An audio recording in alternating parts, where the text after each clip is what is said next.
Und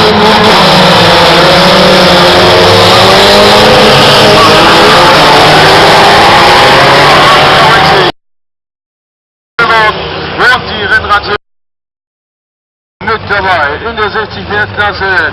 Geht es noch einmal zur Sache. Die Beute Forster Füchse gibt.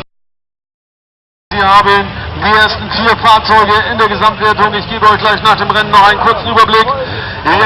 Erst einmal Konzentration. Beute Forster Füchse mit der 591 auf Platz 1 unterwegs. Der Wagen war Dritter. Im Gesamtverfahren von dem Rennen.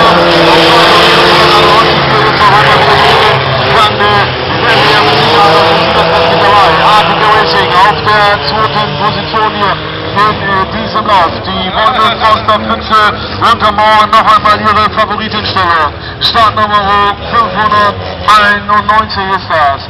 Die Wieselflieger stehen noch einmal dann hinten quer im Feld mit ihrem Fahrzeug. Africa Racing aus der Tour. 821 auf dem dritten Platz. Das sind die Rennradhelden der Rennradtausch.